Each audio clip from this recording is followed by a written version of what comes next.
Before the word breakfast existed, before the soft clatter of bowls and the hum of electric kettles, before anyone thought to pour crisp flakes into cold milk and call it morning, there was only the slow awakening of the world itself, a rhythm of light and hunger, of bodies stirring in the first gray tremor of dawn. The ancients did not speak of breakfast, they spoke of survival, of the first task that followed the first light, when the smoke of fires began to rise in thin, wavering threads over fields and rivers. In that hour between darkness and day, humanity's oldest ritual unfolded, not prayer, nor song, but the preparation of food heavy enough to sustain the weight of living. The mornings of history were not light, they were thick with scent and steam, with the earth's warmth and the tang of fermenting grain. In Sumer, the air hung with the smell of baked barley and beer, and the river's mist drifted like the ghost of night. Workers gathered before the temples of Uruk, silent except for the dull crackle of flatbread pulled from clay ovens, their hands rough from the labor that would soon begin again. To eat in the morning was to remember one's place among the living, a momentary comfort before the vast machinery of toil resumed. Across millennia, that pattern repeated, the morning meal as covenant, as contract, as necessity. No one called it the most important meal of the day. That slogan would come later, polished by industry, softened by sugar, poured into boxes bright with cartoon animals. But for the ancient world, breakfast was something heavier, stranger, a threshold between night and duty. Each civilization carried its own vision of morning, and yet all were bound by the same quiet truth: the body must be filled before the world can be faced. The Sumerian scribe, the Egyptian farmer, the Greek philosopher, the Roman legionary, each woke beneath a sky that shifted slowly from black to gold, and each sought the same thing: strength enough to endure the day. The food they ate was dense, substantial, often fermented, often rough, not designed for pleasure, but for endurance. It was food meant to carry a body through 12 hours of work in sun and dust, food that spoke of scarcity and discipline, food that reminded its eater of the fragility of morning itself. In the earliest dawns, when time was still a thing counted by the rising flood and the setting sun, breakfast was not private. It was shared in the open air, by firelight or river mist, and it bore the weight of community. To eat was to reaffirm the bond between land and laborer, between grain and hand. In Mesopotamia, men rose before sunrise to consume bread dense as stone, onions sharp enough to sting the eyes, and beer thick with residue, a drink closer to porridge than water. This was no gentle meal. It was heavy, coarse, and warm, a meal that sat in the stomach like a promise. To eat such food was to participate in the ancient order of sustenance, to give the body what it needed, to acknowledge hunger as a fact of existence. The ancients did not rise to comfort, they rose to necessity. If one could drift now through those first hours, moving unseen through the mists of early history, one would hear the soft sound of mortar and pestle, the whisper of grain crushed into meal, the creak of wooden bowls. In Egypt, before the sun's disk had cleared the horizon, the people were already at work, fishermen mending nets by dim torchlight, bakers kneading dough beside the sacred river. The morning meal was often the same: thick loaves of bread baked in conical molds, dates pressed into paste, and beer brewed from emmer wheat. The laborers who built the pyramids, contrary to myth, were not slaves but paid workers, and they were fed 3 times a day, beginning at dawn. Their breakfasts were dense with energy, loaves, onions, and jugs of beer rich in carbohydrates and minerals, enough to fuel the lifting of stone that would outlast empires. To eat was to prepare for creation, to feed not just the body but the monumental dream of eternity. In these early civilizations, morning was sacred because it was fragile. It was the hour when the human world met the divine, when prayers rose with the smoke of hearths, and the first light touched altars and bread alike. The Egyptians saw dawn as the rebirth of Ra, the sun god, sailing again across the sky after his perilous journey through the underworld. To eat in the morning was to share in that rebirth, to fill the emptiness left by night's uncertainty. The meal, though simple, carried cosmic weight.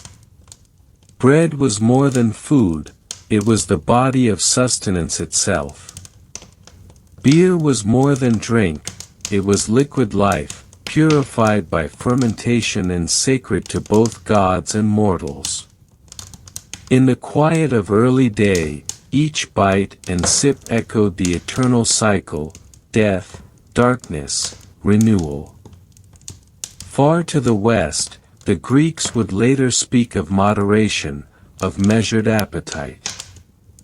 Their mornings, like their philosophies, were deliberate. They ate little, barley cake, olives, sometimes figs, and yet the simplicity was deceptive. To begin the day with restraint was to affirm control over desire.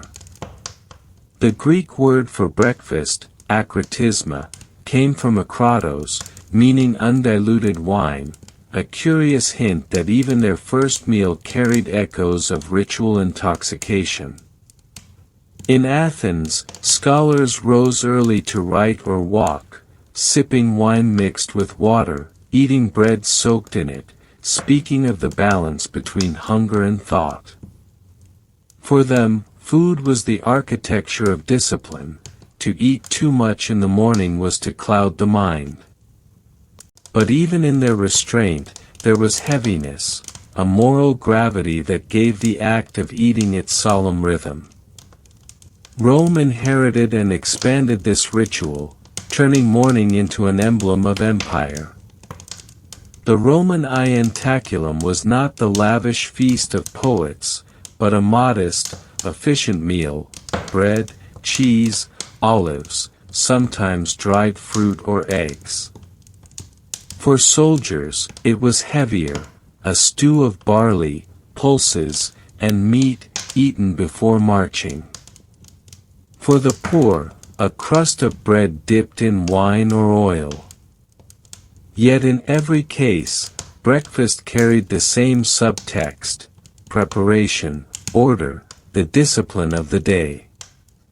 To skip it was to risk weakness, to indulge was to court sloth. The Roman morning was an hour of purpose. Fires flared in kitchens, footsteps echoed in the streets, and the smell of bread filled the courtyards where slaves and citizens alike broke their first fast. The empire itself, vast and complex, began each day with the same ritual act, the quiet conversion of hunger into labor. The dawns of history were heavy because life demanded it. Food had to sustain, to anchor the body against the long hours of heat or cold. There were no clocks, no alarms, only the slow, inexorable turning of light. To eat was to join the rhythm of nature, a rhythm that modern life has forgotten. Today, breakfast is a matter of choice, sometimes skipped, sometimes sweetened, often eaten in haste. But in the world before cereal, the morning meal was not optional. It was a binding, sacred event, one that tied human life to the eternal pattern of the earth. When the sun rose, so did hunger. When hunger was satisfied, the work of the world resumed. In ancient Europe, before Rome's collapse and after, mornings were thick with smoke and frost. The people of the north, Celts, Saxons, Norse, ate not dainty meals but feasts of survival. Porridges of oats or barley boiled over open fires, flavored with meat, fat, or ale. Bread baked from coarse grain, dark and hard, was broken by hand and shared among family or kin. To wake was to feel the cold bite of the air, to know that energy must be stored against the day's demands. These were breakfasts born of endurance, meals that did not comfort but armed. The smell of them, wood smoke, broth, animal fat, lingered through the morning like a memory of warmth in a world always on the edge of hunger. In monasteries centuries later, a different kind of morning took shape, silent, deliberate, ascetic. Monks rose before dawn, not to eat but to pray. The first light entered the stone cloisters as a pale, cold breath, and the sound of chant filled the halls like mist. Their first meal came after hours of devotion, bread, ale, sometimes cheese or fruit, always simple, always earned through restraint. This too was a ritual of transformation. In the quiet rhythm of monastic life, hunger was not something to banish but to contemplate, a means of turning the body inward toward the divine. The heavy breakfasts of the ancient world had become spiritual offerings, measured not in fullness but in intention. Across all these ages, the morning remained the same, an in-between world, suspended between night's silence and day's labor. Every civilization found meaning there, in that brief pause where the light first touched the earth and the breath of the living stirred again. The food they ate, thick bread, porridge, beer, stew, was both symbol and sustenance, a way of remembering that existence began with nourishment. To eat was to awaken not only the body but the story of humanity itself. It is strange to think that the invention of cereal, that light, cold, easily forgotten meal, would one day erase this ancient gravity. In its place, we built convenience, efficiency, speed. We learned to eat standing, to eat while moving, to eat without thought. Yet in the quiet moments before dawn, if one listens carefully, the memory of the old breakfast still lingers. It is there in the smell of bread baking somewhere unseen, in the hiss of boiling water, in the faint ache of hunger that comes before the first bite. These are echoes of a world where food was still sacred, where morning was a ritual of renewal, and where every meal carried the weight of the cosmos. Before cereal, before sugar, before the lightness of modern appetite, there was only the dense, unyielding world of the first dawns, a world of stone, smoke, and fire, where each mouthful was both labor and prayer.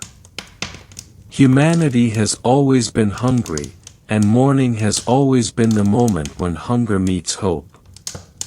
To eat at sunrise was to say, I will continue. The earth still turns. The light still returns. The long, unbroken chain of morning stretches behind us, and still, we rise. In the beginning, before the idea of breakfast carried sweetness or comfort, before the light meal of the modern world reduced the ancient ritual to convenience, there was bread, not the soft and fragrant kind, but dense, earthen, primal. It was the foundation of the first mornings, the body of sustenance itself, kneaded by hands calloused by river work, baked upon stones still wet with the mist of dawn. In Mesopotamia, where the rivers Tigris and Euphrates wound through the cradle of the earliest cities, morning was not yet gentle. It was a moment of reckoning, a quiet crossing from night's uncertainty to the measured certainty of labor. The people who lived in those first civilizations woke not to alarm bells or schedules, but to the deep, rhythmic pulse of necessity, the sounds of animals stirring in pens, the low rush of water through irrigation channels, the murmur of prayers spoken under breath as fires were kindled once more. To them, the day began with work, and work began with bread. It was not called breakfast, for language had not yet divided time so neatly, but it served the same sacred purpose, to strengthen the body against the long day ahead. In the heart of Sumer, in cities like Uruk and Lagash, the morning meal was both simple and profound. It consisted of barley bread, beer thick enough to chew, and onions or leeks for flavor. Sometimes dried dates or cheese appeared, but rarely. Those were luxuries, gifts of harvest or trade. The bread itself was the true constant, dark, heavy loaves shaped by hand, baked in clay ovens that glowed faintly in the pre-dawn light. The air around these ovens shimmered with heat and smoke, and the scent of barley mixed with ash hung low over the narrow streets.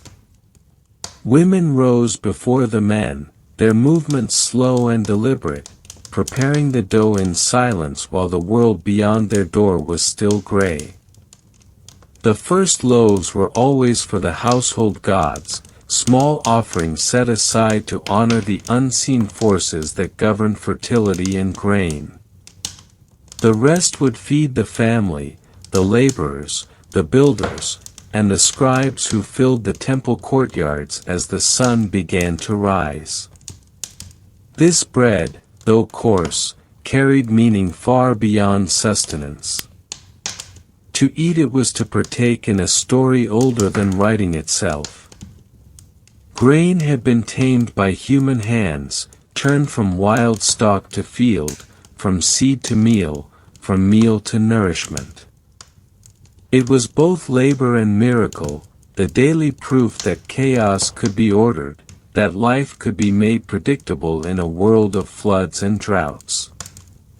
Every crumb carried the memory of cultivation, of plowing and planting, of tending and harvesting, and so, to consume it was to reaffirm humanity's covenant with the earth. In that sense, the first meal of the day was also a prayer, a small act of worship disguised as hunger. The Sumerians had a word for beer, sikaru, and it was as essential to their morning as bread. But their beer was not the golden, bubbling drink of modern times. It was dense, cloudy, alive with yeast, more porridge than liquid. Brewed from barley loaves left to ferment in water, it provided calories, hydration, and comfort all at once. Workers drank it from wide bowls, sipping through straws made of reed to avoid the grain residue that floated atop. This beer was the taste of morning, sour, earthy, faintly sweet. It filled the stomach, warmed the body, steadied the mind. To modern sensibilities it would seem strange, perhaps even unpleasant, but to them it was the essence of life, safer than the water of the river and stronger than mere bread. It was, quite literally, liquid bread, the twin of the loaves baked beside it. In the cities that bordered the rivers, morning followed a rhythm as ancient as agriculture. The sun rose slowly, pale and heavy through the mist, touching the ziggurats and temple towers with its first light.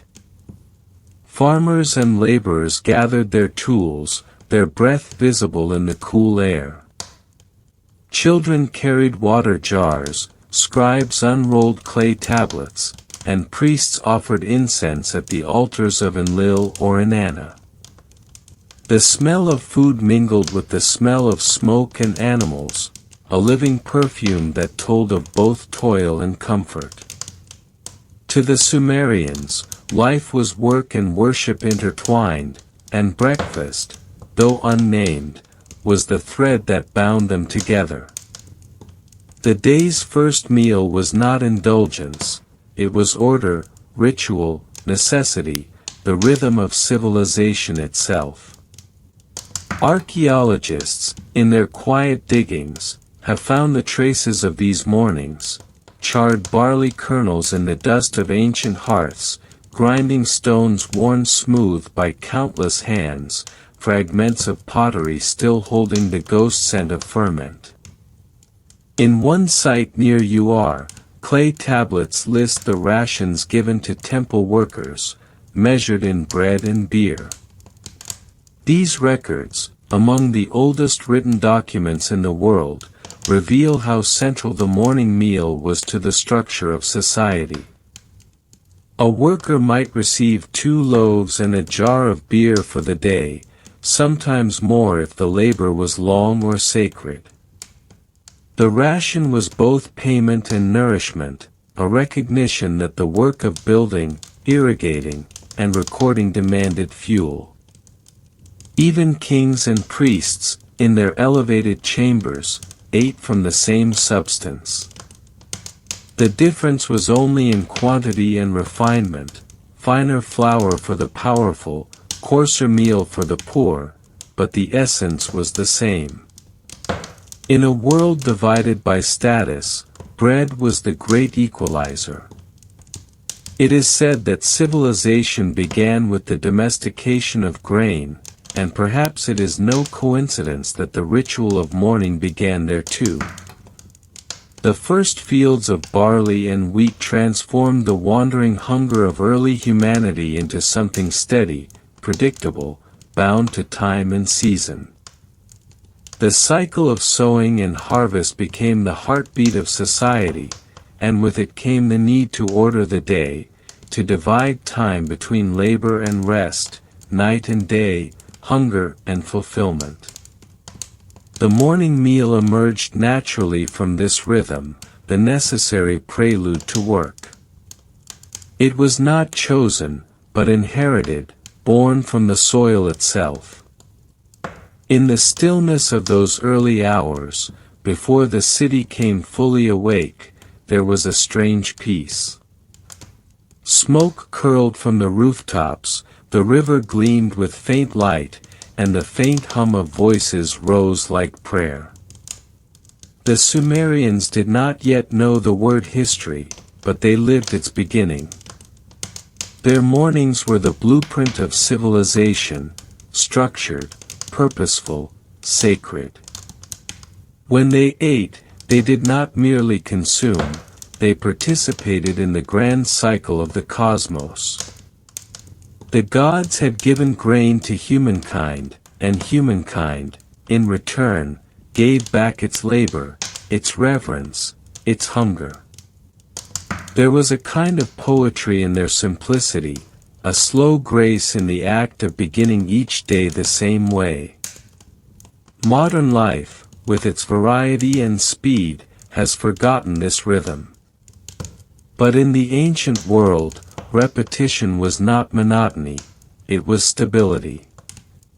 To wake, to knead, to bake, to eat, these were not chores, but rituals, tiny affirmations of existence.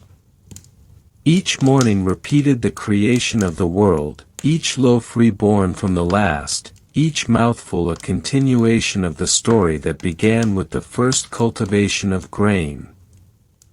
As the sun climbed higher, the traces of morning faded. The loaves were gone, the bowls rinsed, the tools lifted. The city pulsed with motion, scribes at their ledgers, builders on scaffolds, merchants calling from shaded stalls.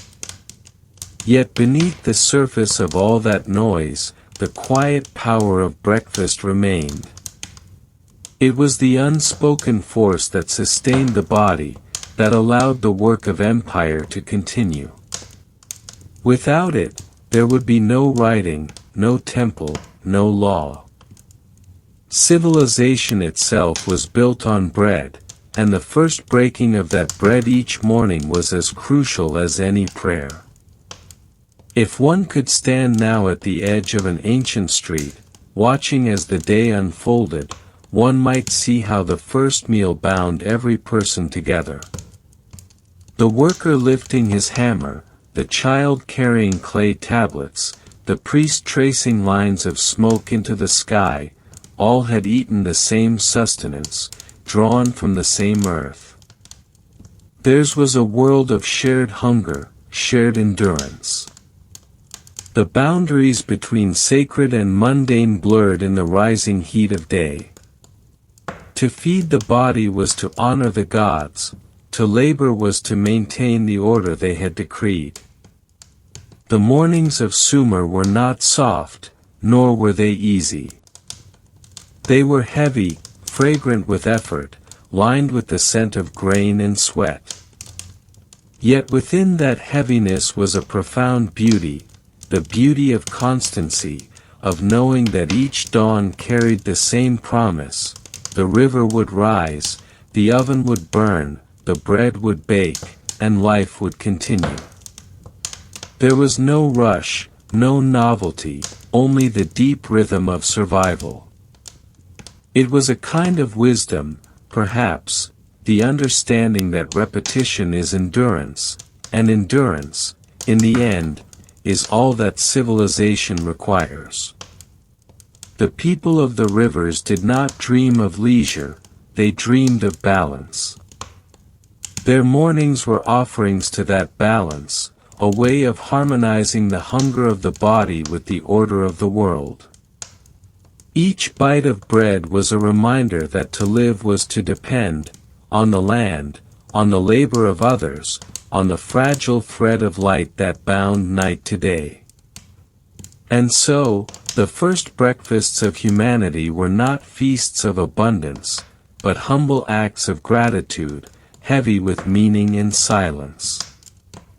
Along the slow breath of the Nile, morning unfurled not as a beginning but as a return, the renewal of a promise first whispered by the river itself. Egypt's dawns were soft but solemn, wrapped in gold and dust, their air filled with the mingled scents of mud, smoke, and bread baking in open courtyards. To the Egyptians, morning was not simply a time to eat, it was a sacred hour in which the boundaries between the mortal and the divine grew thin. The sun was not just light, it was Ra, reborn from the underworld, his journey through darkness completed, his first rays spilling over fields of wheat and barley like the blessing of resurrection. And as the sun returned, so too did the people, stirring from sleep, from silence, from the stillness of night, to greet the light with labor, prayer, and food. The first meal was both an act of survival and an act of faith, eaten in reverence for the fragile continuity that bound day to day, harvest to harvest, death to life. The Egyptians understood hunger as a sacred condition, a reflection of cosmic balance. To feed oneself in the morning was not indulgence, it was participation in the eternal rhythm of creation. Every loaf of bread, every jug of beer, every handful of dates was an echo of divine order, the mot that held the world together. In the homes of farmers and workers, mornings began before sunrise, when the stars still lingered in the violet sky and the river mist lay thick over the fields. Fires were lit in clay ovens shaped like small cones, the same design that had endured for centuries. Women kneaded dough made from emmer wheat, their hands moving with practiced rhythm, their bodies swaying in the dim light of the hearth. The dough was coarse, flecked with chaff, yet rich with the scent of fermentation. Nearby, pots of beer, brewed not for intoxication but for nourishment, frothed quietly as they finished their slow, bubbling transformation. When the men woke, they would eat in silence, flat loaves still warm, perhaps an onion, a few radishes, or dried fish if the household was fortunate. Beer, thick and slightly sour, was poured into clay cups and drunk with the bread, each swallow heavy and sustaining. It was food that anchored the stomach and steeled the spirit, the kind of meal that carried a body through the long hours of fieldwork or stone hauling beneath the rising sun.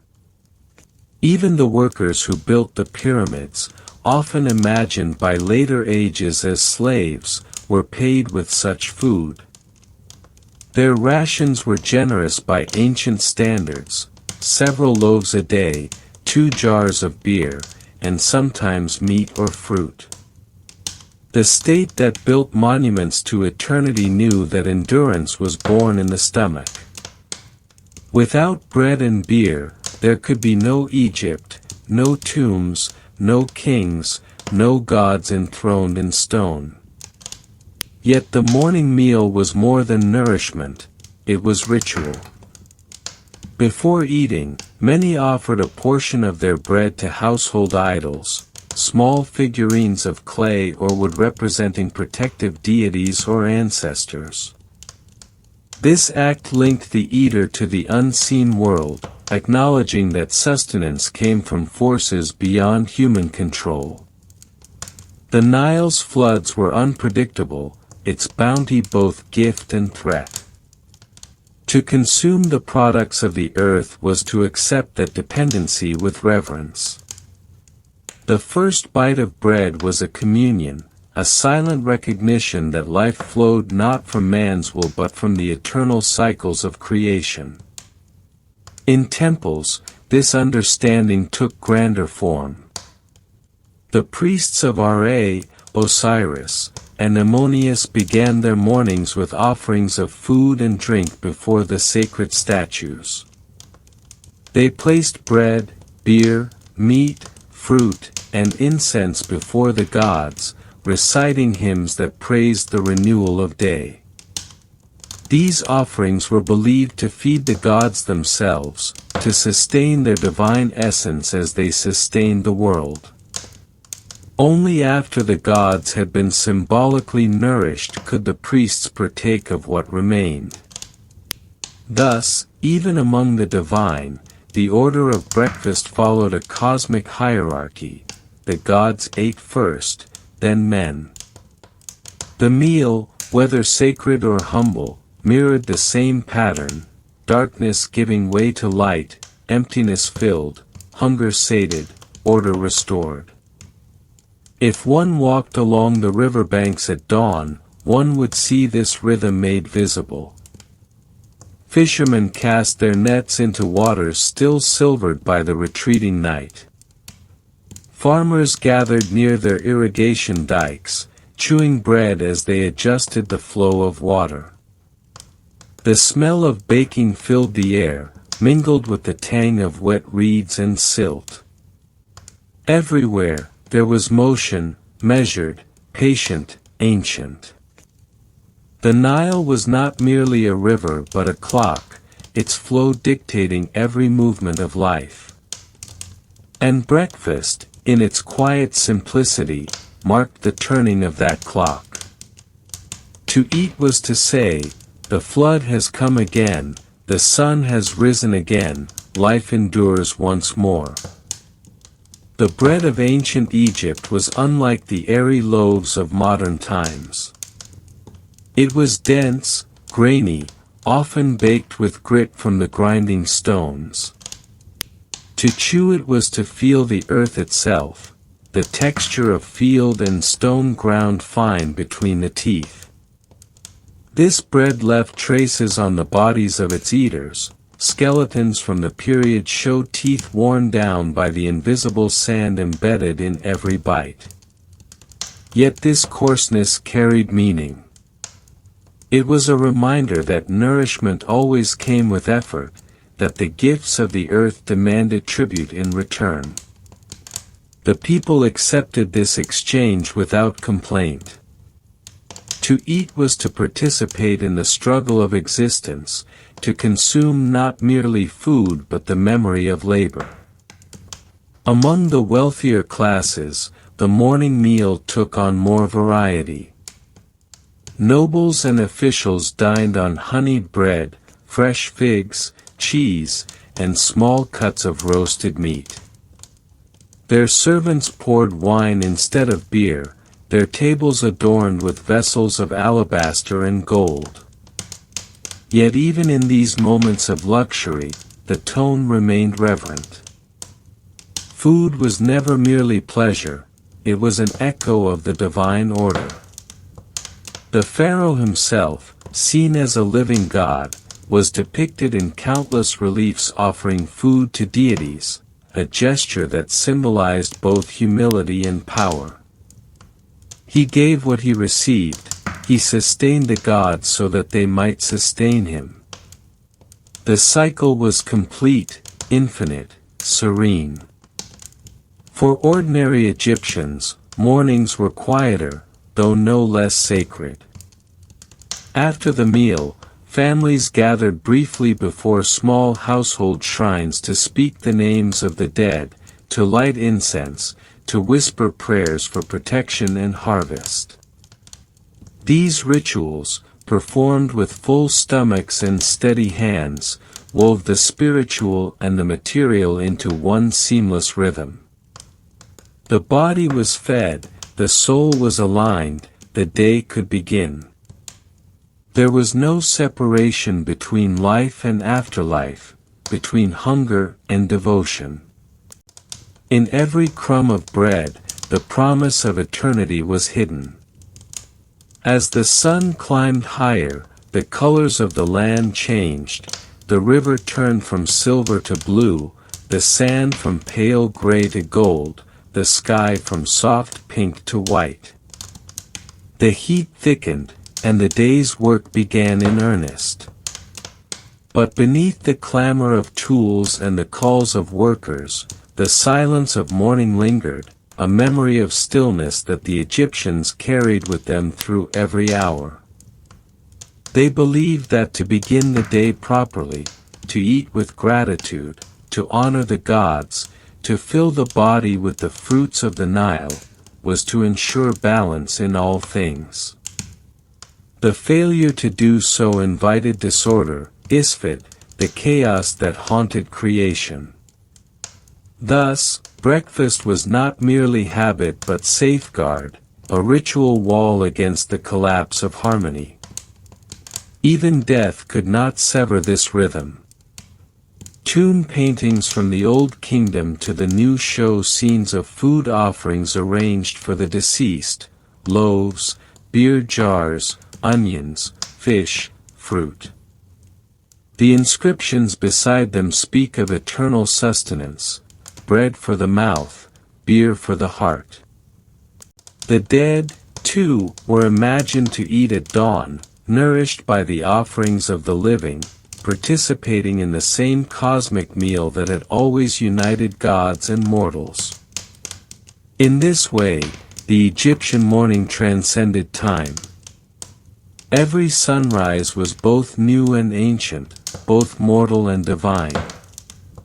If one listens closely to the silence of ancient Egypt, to the whisper of wind through temple ruins, to the faint trickle of the Nile beneath a modern bridge, one might still sense the echo of those mornings. The sound of kneading, the murmur of prayer, the faint clink of clay vessels.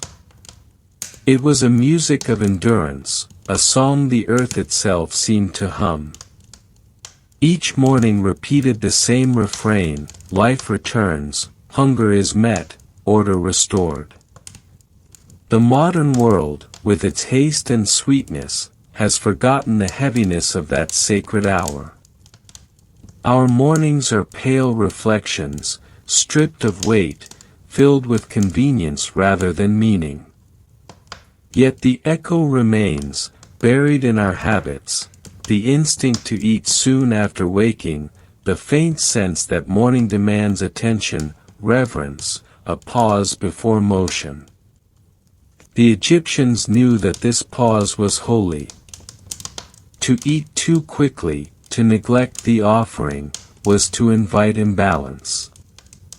They ate with patience, each bite a meditation on the permanence of life in the face of death's certainty. As the last loaves were drawn from the ovens, as the last prayers faded into the rising hum of day, the people of the Nile returned to their labor. The fields shimmered with heat, the temples thrummed with chant, the city stirred to its endless rhythm. But somewhere, in every courtyard and every temple, a loaf remained, an offering to the unseen, a reminder of the dawn just past. It would dry and crumble by evening, and by the next morning, it would be renewed again. For in Egypt, nothing truly ended, everything was reborn, again and again, like the sun itself. And so too was the meal of morning, the first taste of the day, the bread of the first dawn, eternal, unchanging, sacred. In the deep, amber glow of Rome's awakening, when the streets were still slick with the damp of night and the first echoes of footsteps began to ripple through narrow stone alleys, the empire greeted the morning not with decadence but with order. The Romans, heirs to the discipline of the legions and the engineers of routine, approached their first meal, the ientaculum, with the same measured restraint they brought to their cities, roads, and laws. It was a meal of function, of sustenance rather than celebration, a whisper of nourishment before the machinery of empire stirred into full voice. Yet even in this simplicity there was grandeur, for everything Rome touched became ritual. The first light touched the tiled roofs, the smoke of 1,000 hearths coiling upward into the waking air, and the city breathed in rhythm with its countless inhabitants, patricians and plebeians, slaves and soldiers, all united, for a brief moment, by the shared hunger that came with dawn. Bread was the empire's heartbeat, a communion that transcended rank. The loaves of the morning, round, dense, and marked with the baker's seal, were baked through the long night, carried steaming through the Subura or the Aventine by men whose arms were dusted with flour. The air was thick with the mingled scents of yeast and ash. A Roman morning began not with song, but with the clatter of amphorae, the creak of wooden shutters, the soft tearing of crust from crumb. Yet beneath this calm surface lay the complexity of hierarchy, for even the simple ientaculum revealed the divisions of Rome. The poor, rising early for labor or trade, ate coarse bread dipped in wine or water, perhaps with a few olives or a morsel of cheese if fortune allowed. The soldier, stationed on the frontiers or patrolling the city's walls, might chew his ration of hardtack or porridge, grim and practical, the taste of empire carried on his tongue. But in the villas of the wealthy, the morning unfolded differently. There, under painted ceilings and among marble courtyards, slaves brought trays of bread, figs, honey, and dates, the sunlight spilling across mosaic floors. The ientaculum might still be light compared to later banquets, yet it carried the flavor of privilege, food that soothed, that promised energy for leisure rather than toil. The Roman world, unlike the Greek, was a civilization of appetite, but it was an appetite controlled, harnessed, and ordered by law and habit. The day itself was structured around meals, each with its proper time and decorum, ientaculum in the early hours, prandium at midday, and cena, the great evening feast, when the empire reclined and indulged. The morning, however, was sacred to duty. For the statesman, it was the hour of petitions and audiences; for the craftsman, the time to open his shop; for the legionnaire, the hour of drill. The ientaculum thus became a kind of threshold, the crossing from private rest into public life. And in its quiet, ritualized simplicity lay the strange beauty of Roman mornings, a unity of millions who, without ever meeting, performed the same small acts of renewal beneath the same rising sun. Yet even in this ordered world, hunger carried a whisper of unease. Rome was built upon grain, its power sustained not only by armies, but by the endless shipments of wheat that flowed in from Egypt, Africa, and Sicily. Without that grain, the city would starve. Bread was not merely food, it was the symbol of civilization's fragility. The emperors knew this well. "Give them bread and circuses," Juvenal would write, with a cynic sneer, as though the empire's stability depended as much on the morning loaf as on its legions. The bakeries, therefore, were watched with as much vigilance as the Senate, for their fires fed the people's loyalty.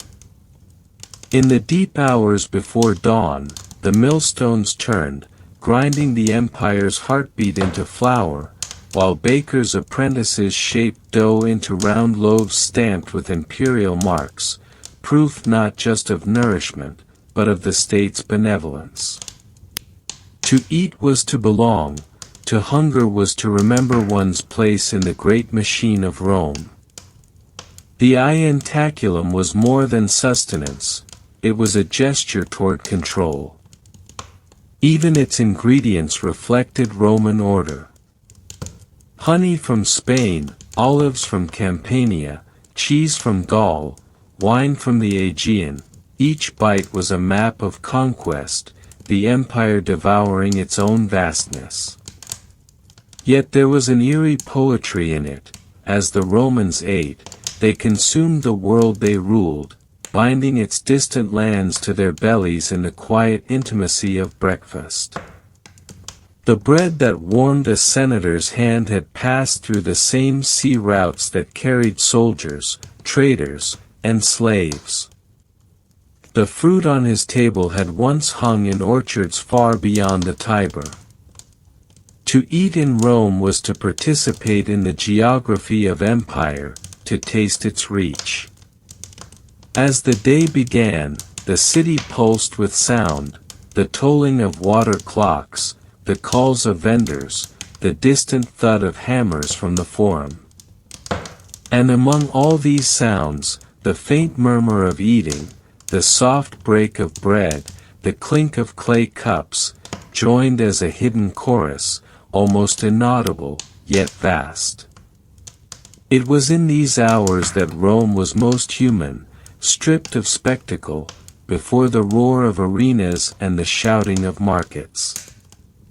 There was something hauntingly fragile about it, the way millions rose each morning, ate, and stepped into the machinery of an empire that demanded everything from them and offered only the illusion of permanence in return.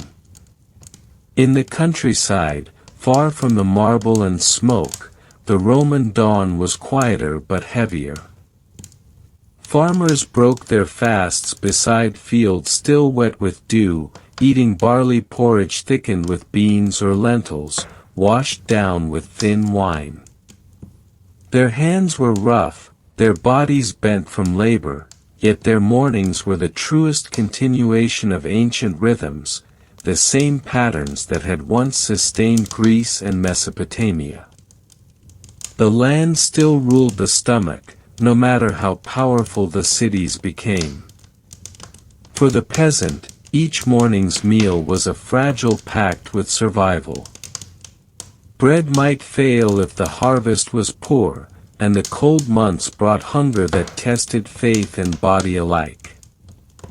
Yet even in hardship, the act of eating at dawn, tearing bread, swallowing warmth, was a defiance of mortality, a quiet resistance against the vast indifference of time. For the soldiers stationed at the edges of the empire, in Britannia's mist, in Germania's forests, in the scorched deserts of Syria, the first meal took on another form entirely.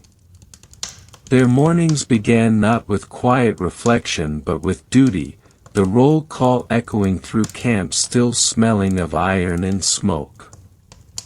Their ientaculum was simple and cold: bread, dried fruit, perhaps a strip of cured meat, and sometimes a sip of sour wine. It was food designed for endurance, eaten standing, the sky still dim above the standards of the legions. But there, in those far reaches, the meal carried a strange reverence, for it bound the soldier to Rome itself. Each crumb of grain reminded him of home, of the city whose name traveled with him across the world.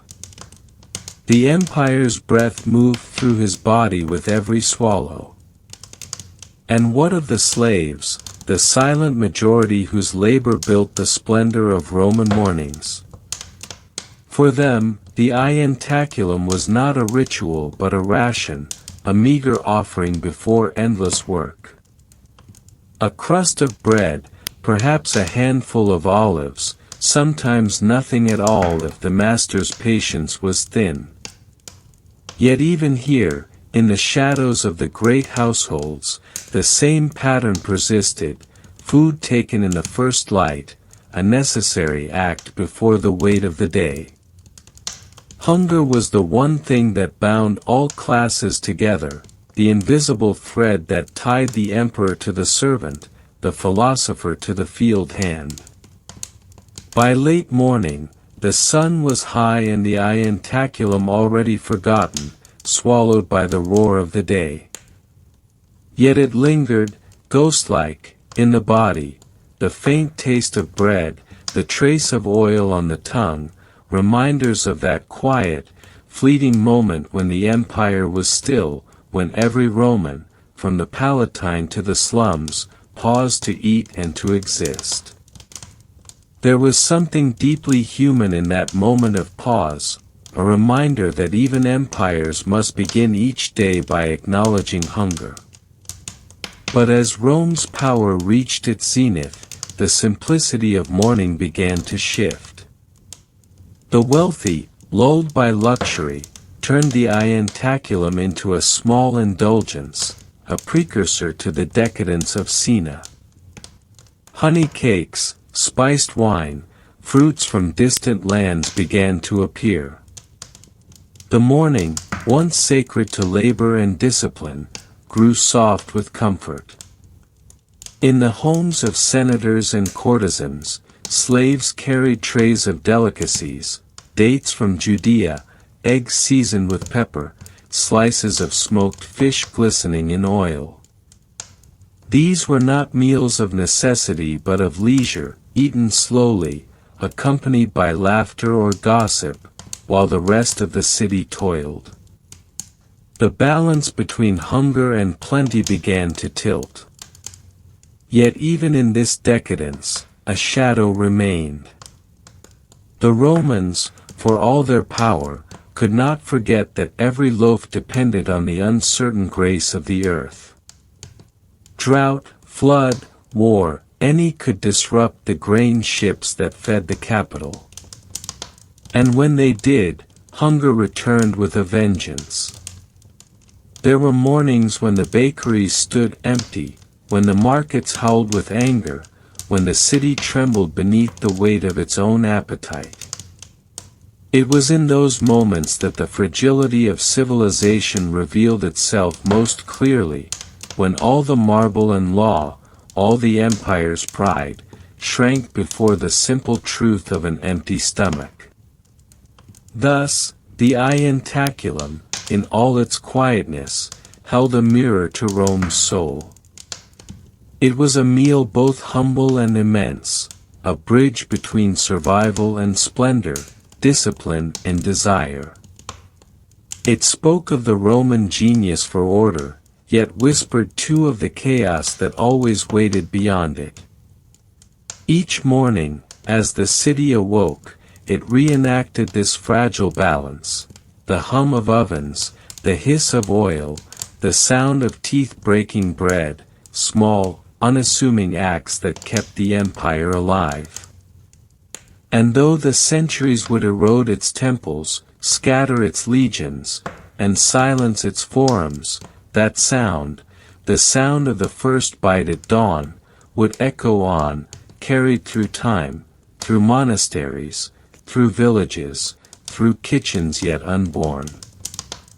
For every civilization that came after would, in its own way, inherit Rome's dawn, the understanding that the day, and perhaps the world, begins with the breaking of bread.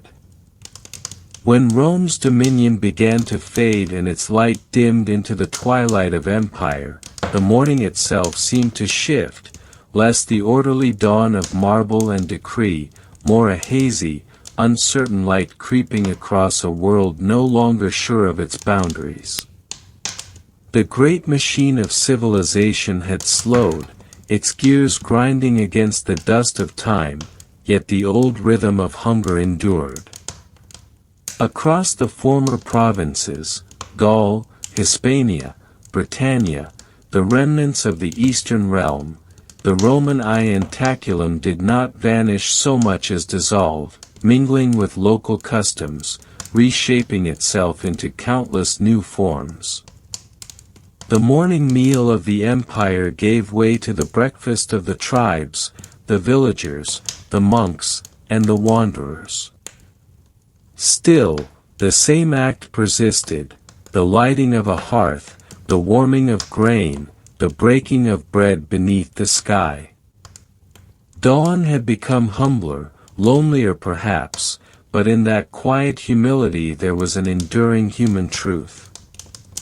The Romans had eaten for empire, now, their descendants ate for survival.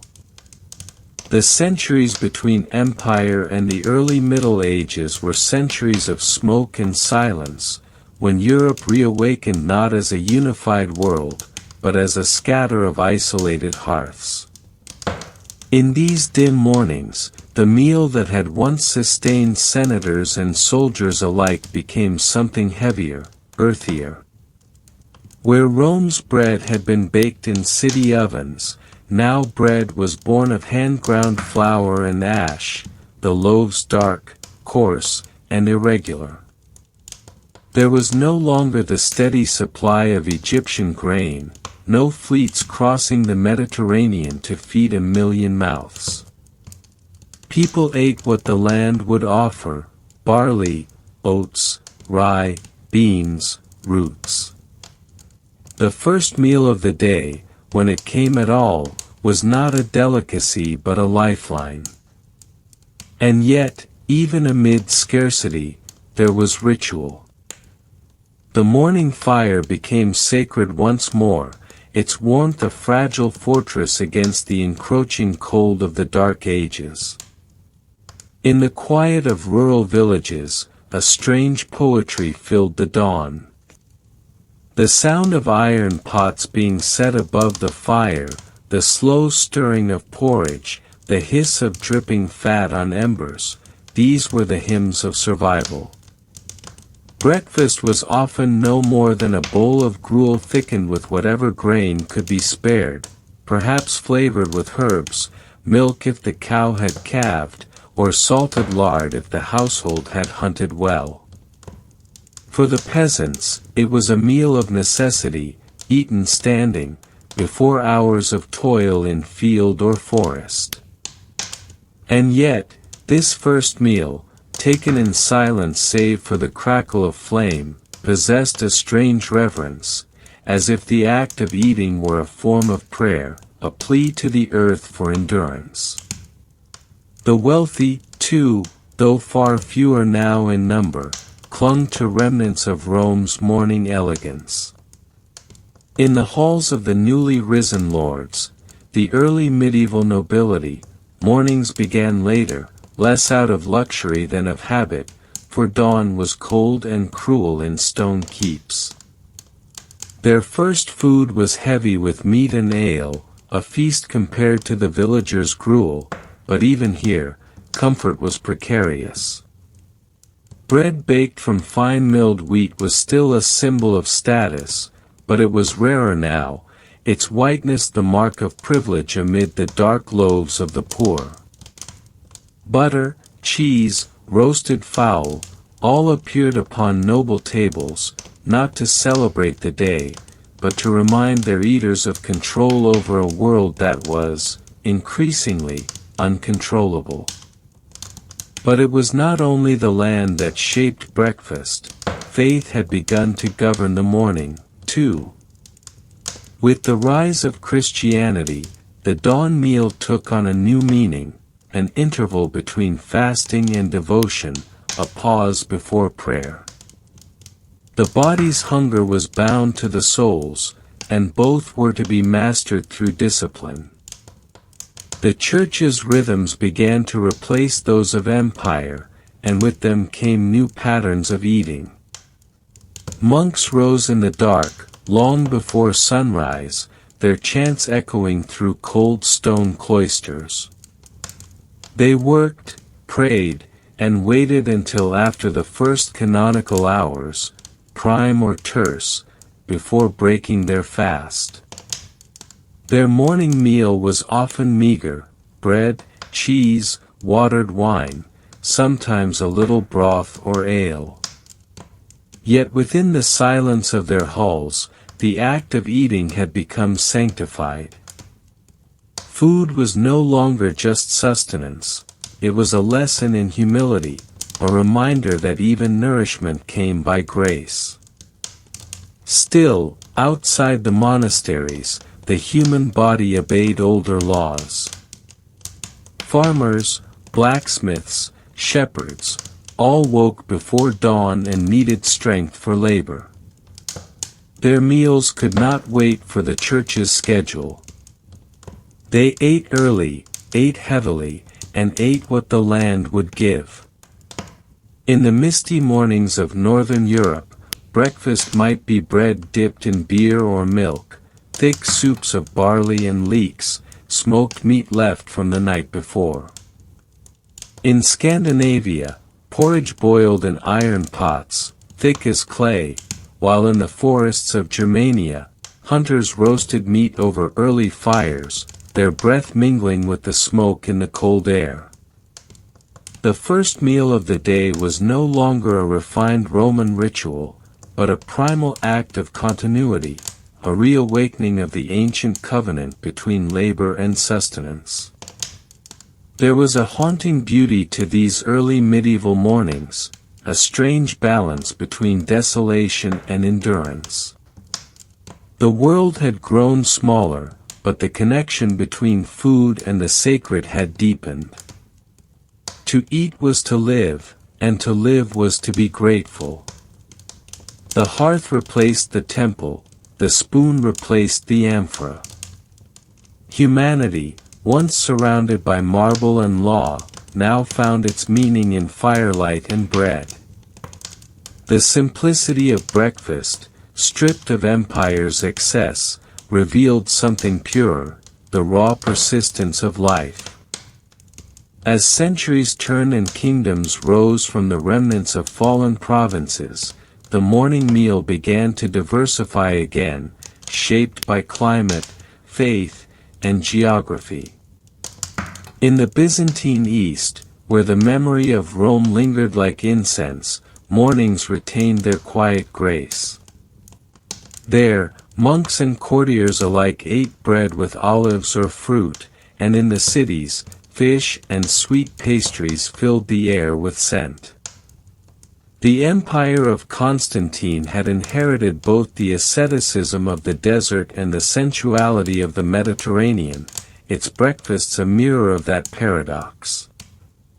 In Constantinople, the morning table could hold both honeyed cakes and boiled lentils, both abundance and restraint, side by side.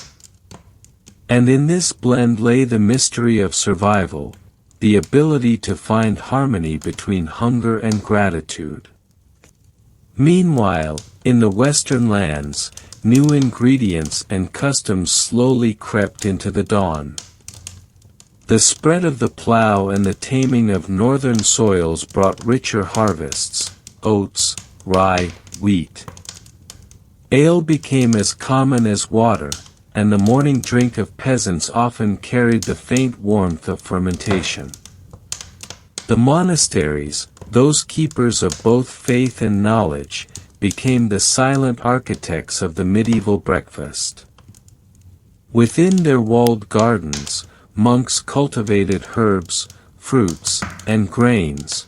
In their kitchens, they measured portions with prayer and discipline. Their meals were frugal, yet abundant in meaning. Every sip of broth, every bite of bread was taken in mindfulness, a recognition of divine order. Outside their walls, however, the first meal was often an act of desperation. Winters were long, crops uncertain, and famine a constant shadow. Many ate only one true meal per day, others survived on crusts and scraps. Yet even hunger became a ritual, woven into the rhythm of existence. To eat less was to endure more. And so, the morning, once the hour of philosophers and statesmen, became the hour of endurance. It was the time when humanity faced the world anew, fragile but unbroken. Travelers' accounts from these centuries describe the quiet strength of early European mornings: shepherds tending flocks with nothing but bread and cheese, pilgrims breaking fast beneath the rising sun with ale and dried figs, fishermen chewing on salted herring as they cast nets into gray waves. These images, scattered like fragments across parchment, form a mosaic of resilience. Civilization might have fractured, but the shared ritual of eating at dawn bound its pieces together. Whether in the chill of a monastery cloister, the shadow of a wooden hut, or the deck of a ship bound for unknown lands, the same motion repeated: the breaking of bread, the sip of warmth, the silent acknowledgement of hunger and hope. By the later Middle Ages, breakfast began to take on new life once more.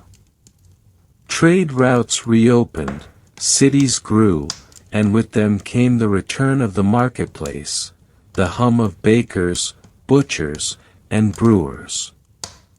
The smell of roasted grains, cheese, and coffee-like brews made from barley or chicory filled narrow streets.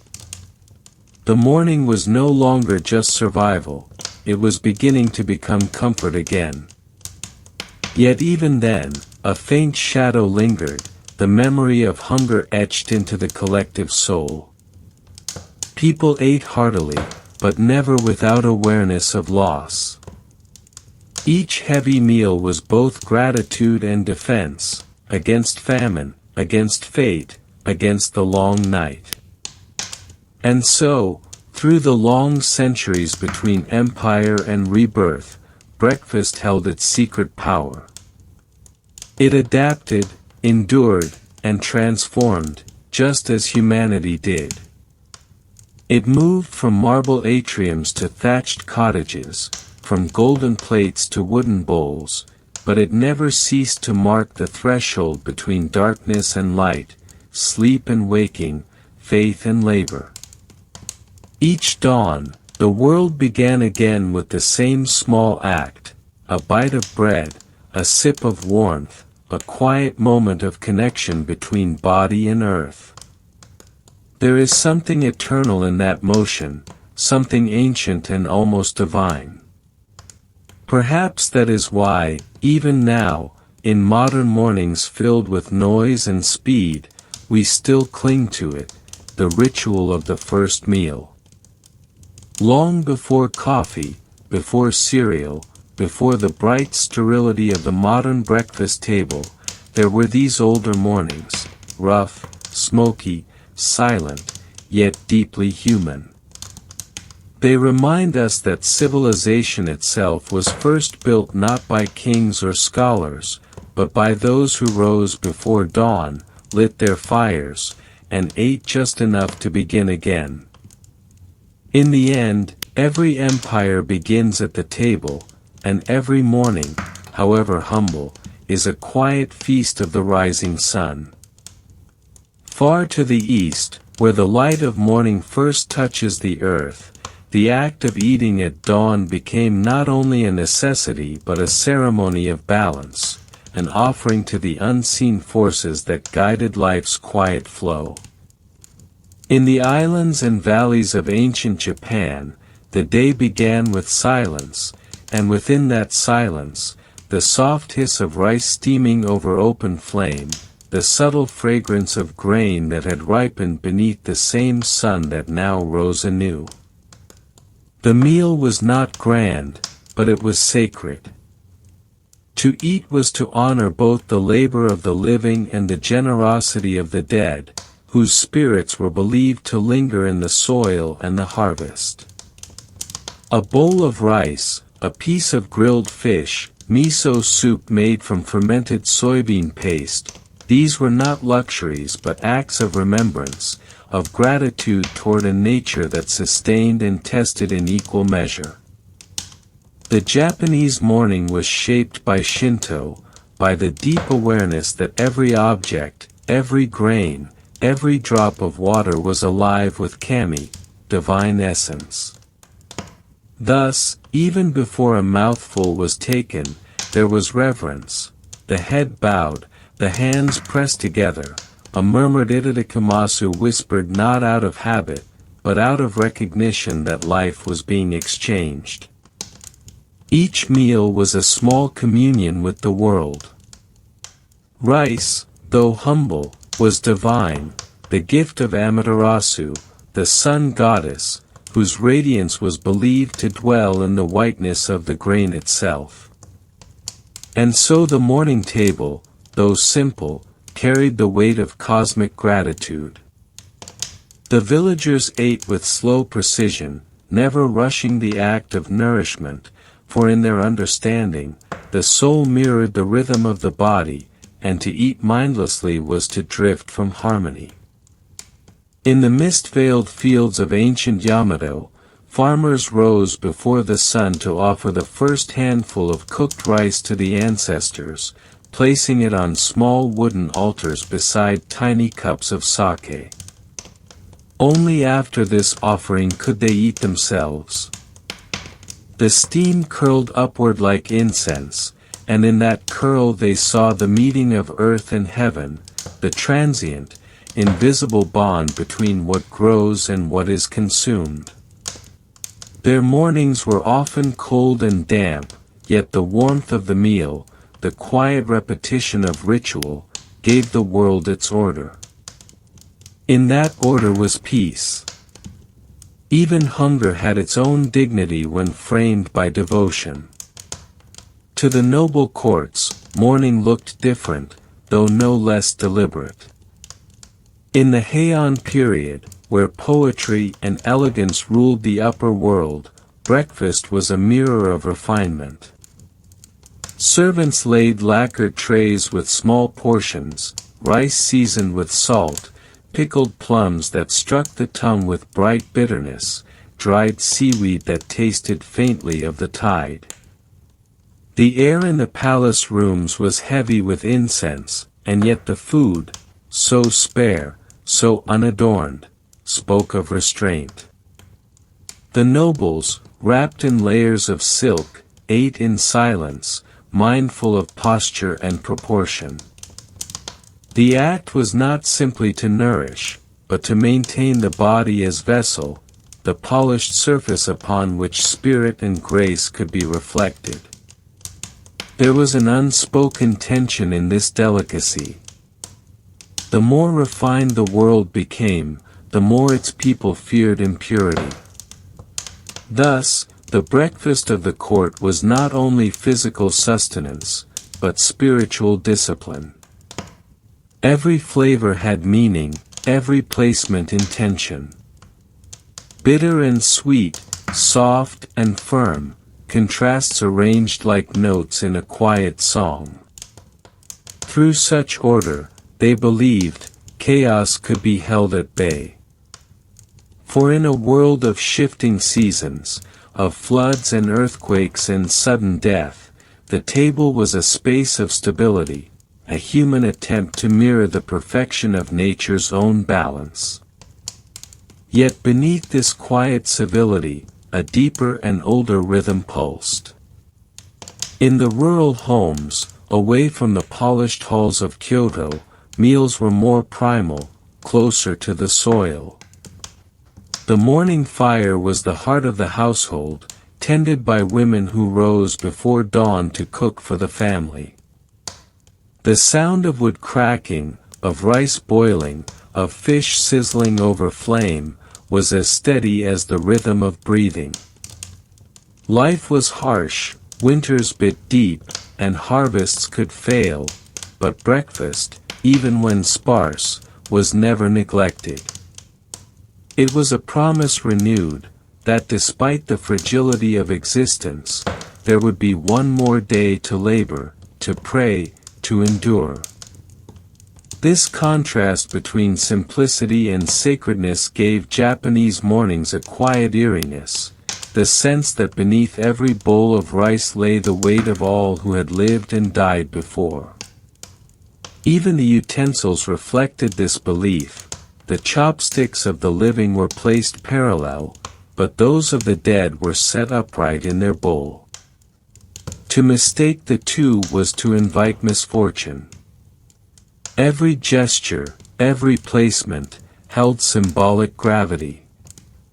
To eat was to commune with the ancestors, to sustain not only one's body but the unbroken thread of lineage. In monasteries, far from both field and court, the monks ate in even deeper silence. Their morning meal, known as okeu, a thin rice porridge, was taken in stillness, accompanied by a single pickled plum or a sliver of vegetable. There was no conversation, only the rhythmic sound of wooden spoons against bowls. The act of eating was meditation itself, a teaching in impermanence, each grain, each taste, fleeting, dissolving into nothing.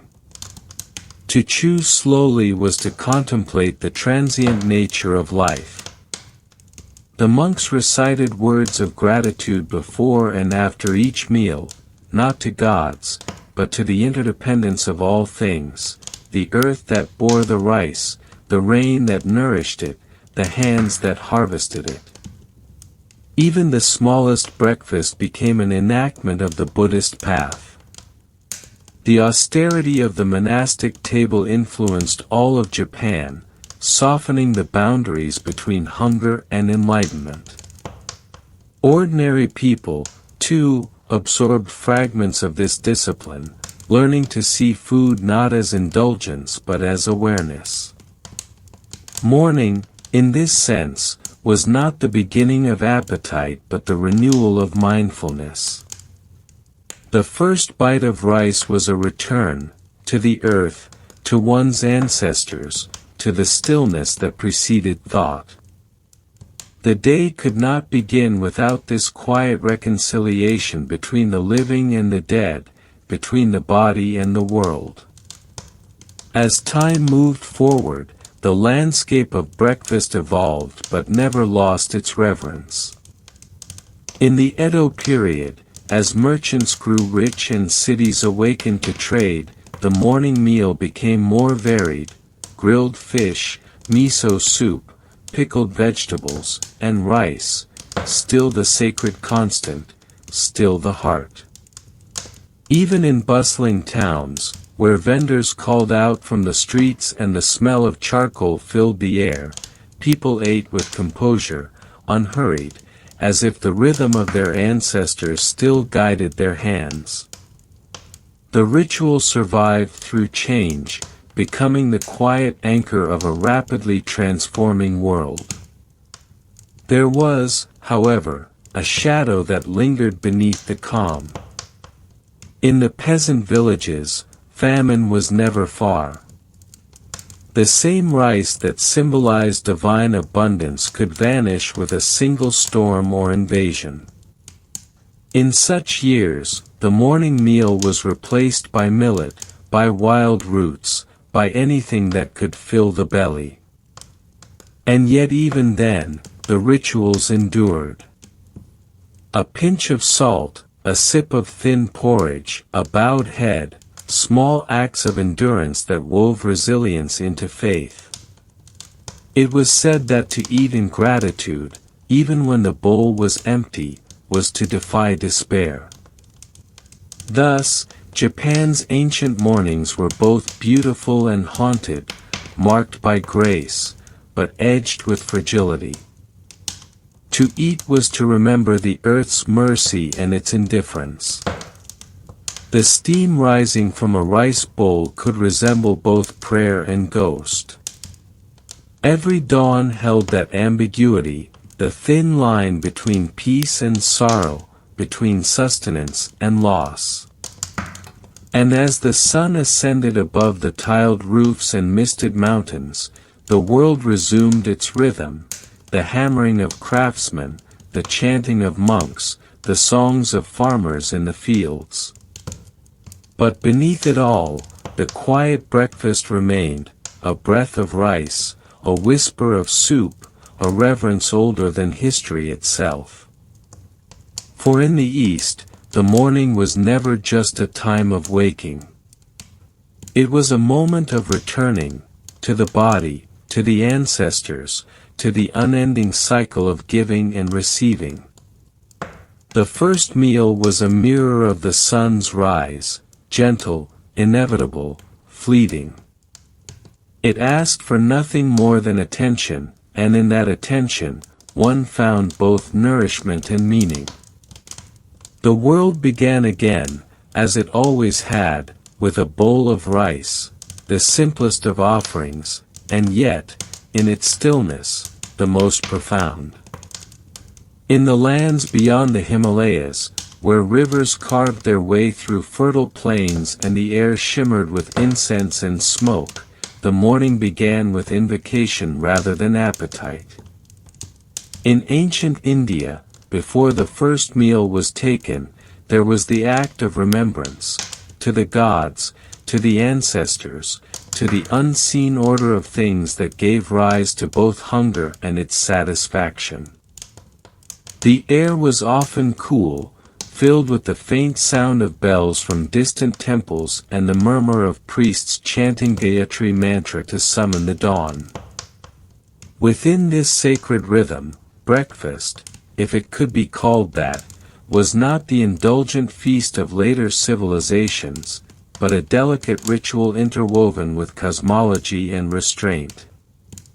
The early Aryans, those pastoral wanderers of the Vedic age, saw food as part of the eternal sacrifice, the yajna, a cycle of giving and receiving that connected heaven and earth. To eat was to take part in that cosmic exchange. The first grains of the morning were offered not to the self, but to the fire, Agni, the messenger between mortals and gods. Small handfuls of barley or rice, mixed with ghee, were cast into the flames while prayers rose like smoke, asking for strength, rain, and protection. Only after this offering could one eat. The meal itself was humble: barley cakes, perhaps milk or curd, sometimes fruit, all taken with mindfulness, the body positioned eastward to face the sun. Every act, pouring, chewing, swallowing, was done in rhythm with the sacred order, RTA, the cosmic truth that bound all things. As civilization deepened along the Ganges, so too did the philosophy of nourishment. By the time of the Upanishads, food was seen as more than sustenance. It was Brahman in tangible form, the divine made edible. From food are beings born, one text proclaimed, by food they live, and into food they return. In this worldview, the morning meal became an acknowledgement of dependence, of transience. To eat without awareness was to consume without gratitude, and thus to stray from Dharma, the right path. The sages and hermits who dwelled in the forests, living on roots, grains, and milk, ate once or twice a day, but they approached even the simplest morsel as meditation. To chew slowly, to sense the life within the grain, was to taste the divine essence that flowed through all existence. In the villages, the pattern of morning reflected this same cosmic patience. Fires were lit before sunrise, and women prepared food not only for their families but for the gods. A portion of rice was set aside for the crows, messengers of departed souls, and for the cows, sacred and sustaining. The smell of boiling milk and frying wheat cakes mingled with the faint perfume of sandalwood, creating a harmony of earth and devotion. Children were fed last, after the gods and ancestors had been served. To begin the day in this way was not simply custom but gratitude made tangible, a reminder that hunger could coexist with reverence. The meals themselves varied by region and class. The Brahmins, bound by purity, avoided meat, their mornings filled with fruits, grains, and clarified butter. The warriors and rulers took heartier fare, bread made from millet or rice, lentils cooked with spices, yogurt cooling the heat of the morning sun. In southern lands, where the monsoon shaped every harvest, rice gruels thickened with coconut or tamarind were common, simple yet sustaining. Even the poorest villager, if he could find only a bowl of gruel and a handful of salt, ate with a sense of ritual, for each meal was both gift and test, the proof that life persisted despite the unpredictability of the world. And in the great cities of later India, Pataliputra, Ujjain, Varanasi, breakfast took on new layers of meaning. Merchants and scholars began their day not only with prayer, but with conversation, exchanging philosophy and trade in equal measure. A clay cup of warm milk spiced with turmeric might accompany a discussion on logic or metaphysics. Food was not separate from thought, it was its foundation. The balance of the body mirrored the balance of the mind, and so the morning meal became a kind of philosophical ritual, a way to harmonize appetite with awareness. The Buddhists transformed this further.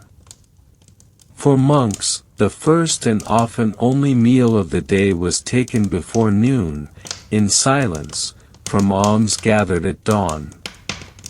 Each offering, whether a handful of rice or a scrap of fruit, was accepted without preference, a practice meant to dissolve attachment.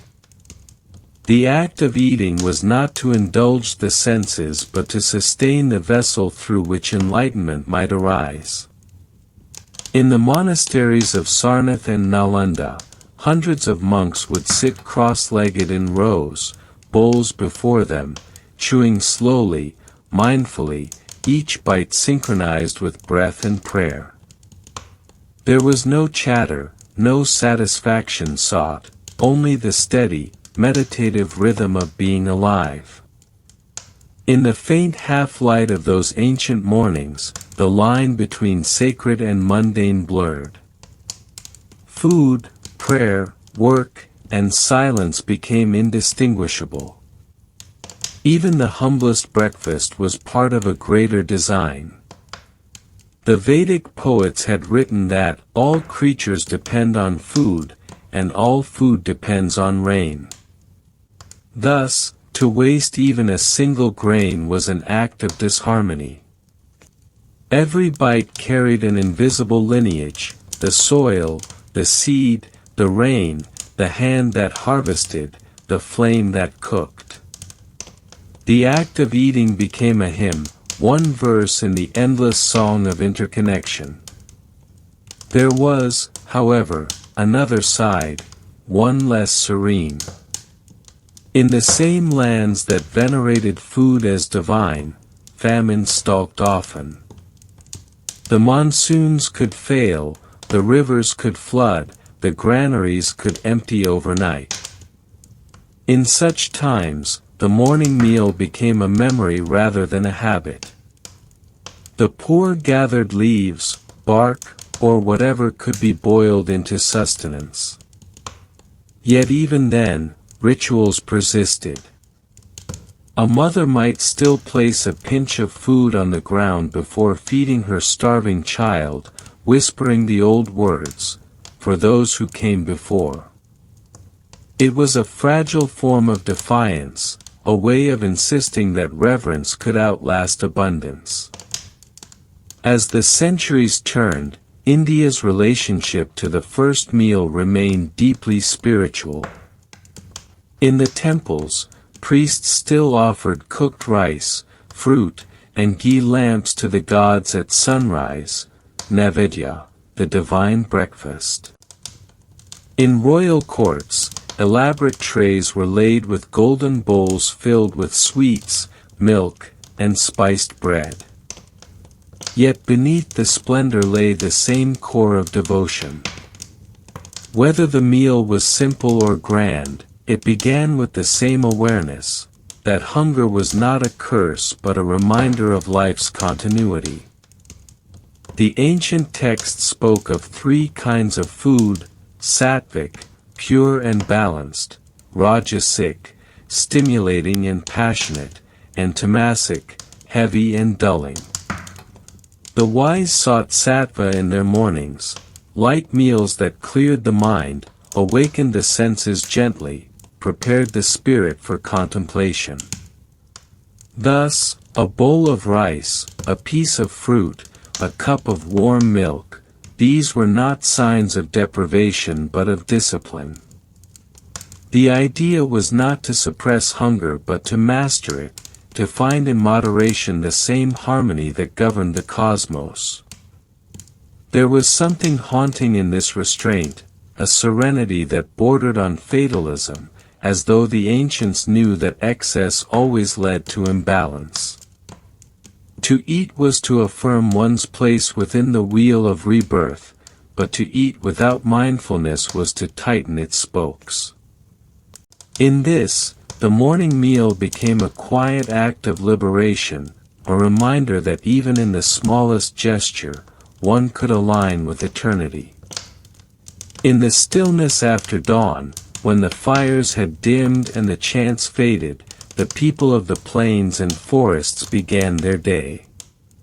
Farmers led oxen to the fields, scribes opened scrolls, ascetics sat in meditation, merchants prepared for trade. The world stirred to life, each soul carrying the warmth of the morning within them, a memory of rice, of milk, of silence. And though empires rose and fell, though the gods themselves changed names and forms, that simple ritual endured. For at its heart, the ancient Indian breakfast was not about what was eaten, but about what was remembered.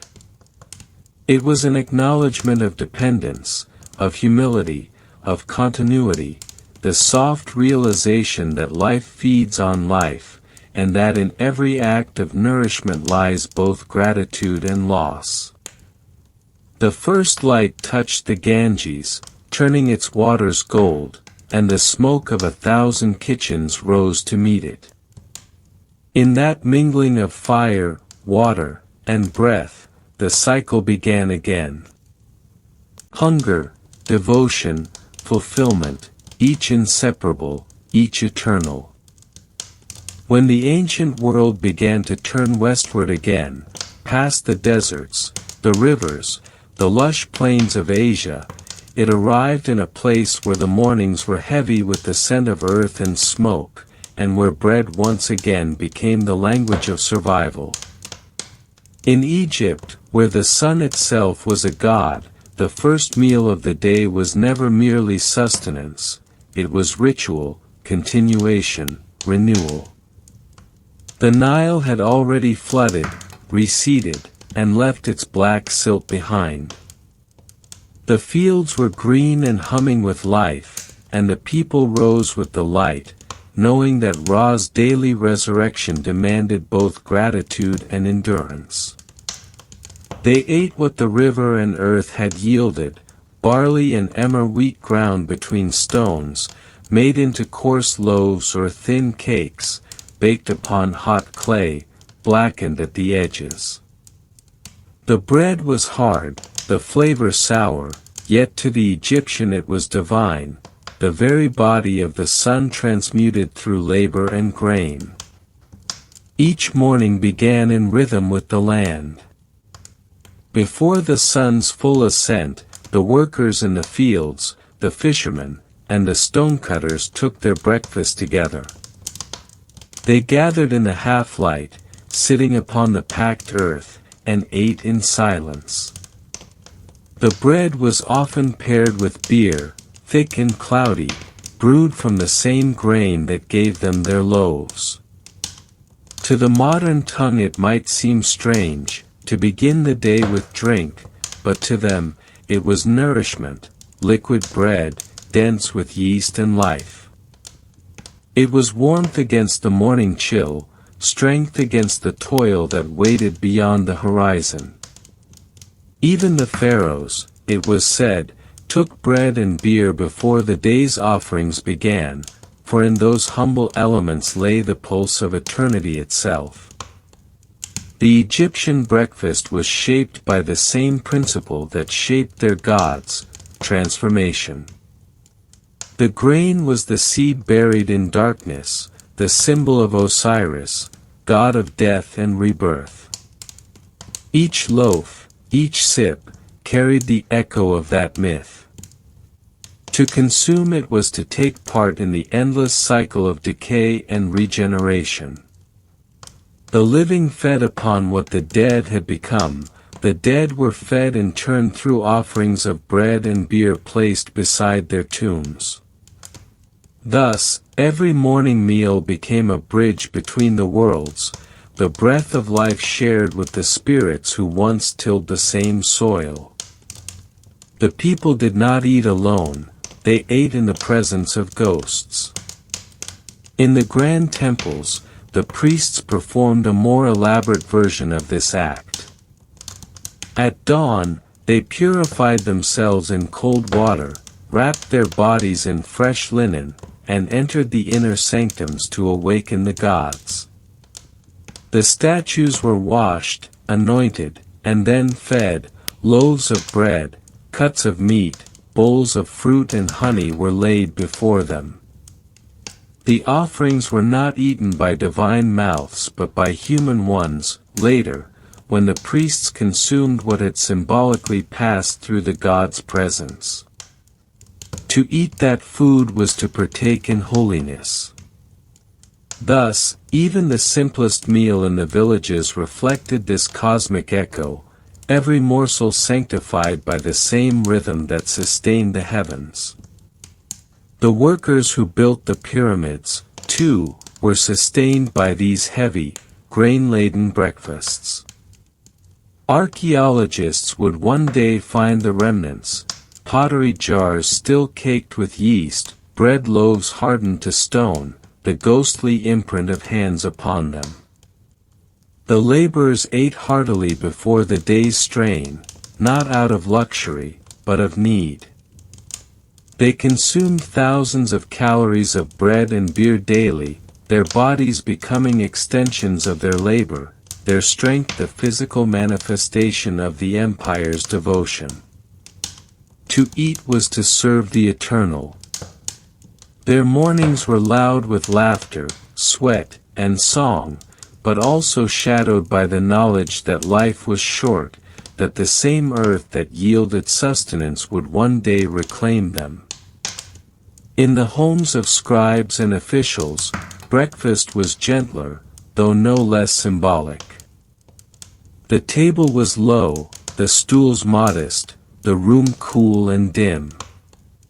Bread, figs, and onions were placed before the family, sometimes with a small piece of fish or cheese. The meal was quiet, deliberate. Children learned to bow their heads before eating, to thank the gods, the river, and the mother who baked the bread. There was no concept of rush, only the sense that morning was a sacred hour, when one crossed the threshold from dream to duty. The Egyptians believed that each sunrise mirrored the first day of creation, and so to eat in the morning was to reenact the birth of the world. Every bite reaffirmed order, ma'at, against the chaos that forever threatened to return. Even the slaves, the peasants, the nameless laborers carried a trace of this sacredness. Their food was coarse and repetitive, but it was also connection, to one another, to their ancestors, to the gods who ruled the unseen. They did not eat in abundance, but they ate with awareness. Their fingers tore bread that was both nourishment and prayer. Their beer foamed with the warmth of fermentation, a living drink that seemed to pulse with the same vitality that flowed through their veins. Hunger, in Egypt, was not merely bodily, it was cosmic. To feed oneself was to ensure the continuation of order, to participate in the divine rhythm of creation. As the centuries passed, the Egyptian morning endured with astonishing constancy. Dynasties rose and crumbled, temples eroded into dust, foreign kings came and went, but the bread and beer remained. They appeared in tomb paintings, on offering tables, in hieroglyphic prayers, may you have bread, beer, oxen, and fowl for all eternity. It was the blessing of life itself, and it began anew with every dawn. The workers on the pyramids ate the same as the farmers who sowed the fields, the same as the priests who whispered to the gods. Across class and century, the breakfast united them, a humble, heavy meal that bore the weight of immortality. In this sameness, there was both peace and eeriness. To the Egyptians, the world was not moving toward change but cycling through eternal repetition.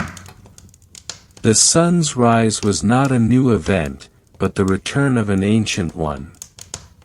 Thus, every morning meal was haunted by echoes of all that had come before. The bread one held might have been made from the same grain as one's ancestors' offerings, the same yeast that had leavened countless loaves across generations. The act of eating was a quiet merging with time itself, the dissolving of the present into the endless flow of being.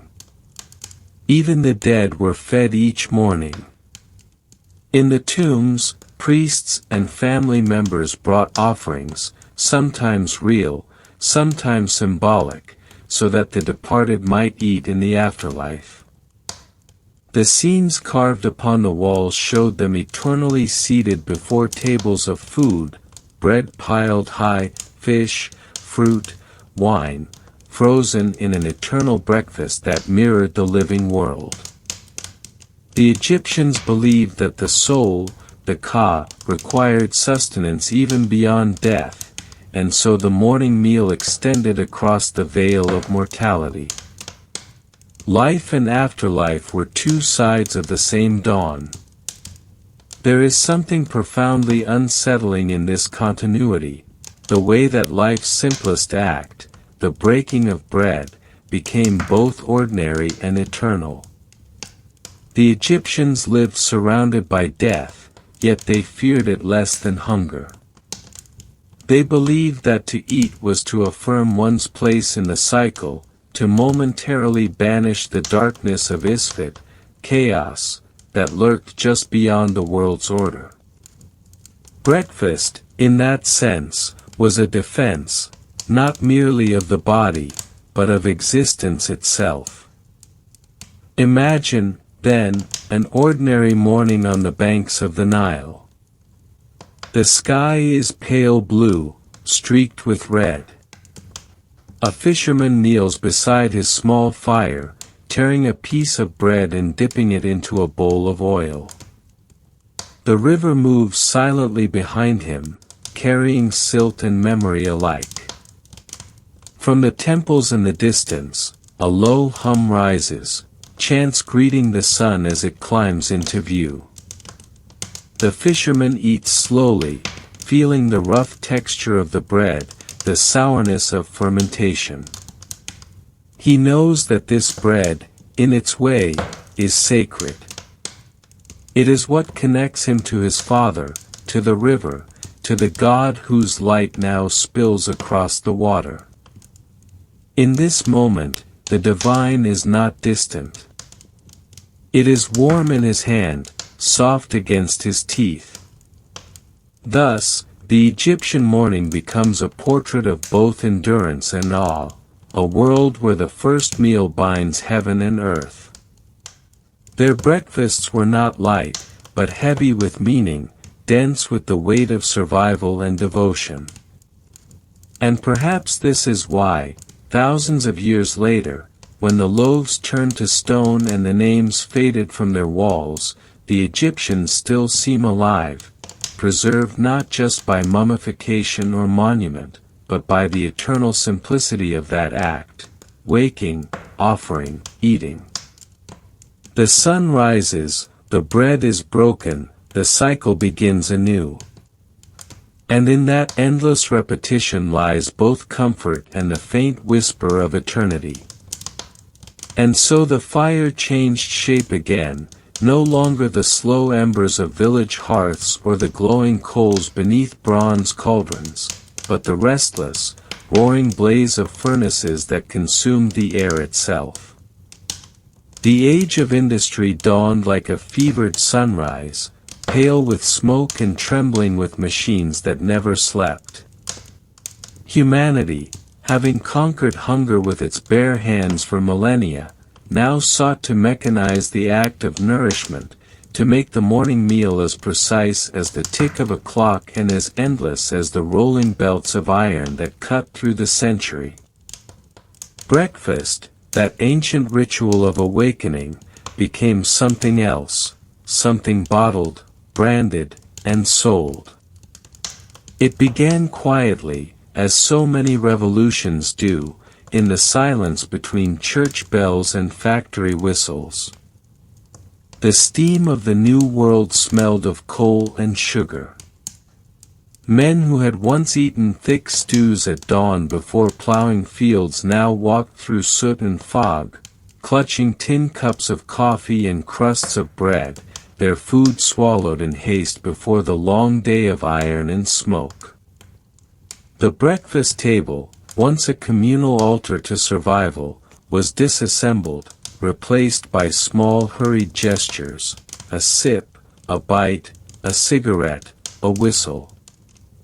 But beneath this seeming simplicity lay a great transformation, a shift not only in diet but in consciousness itself.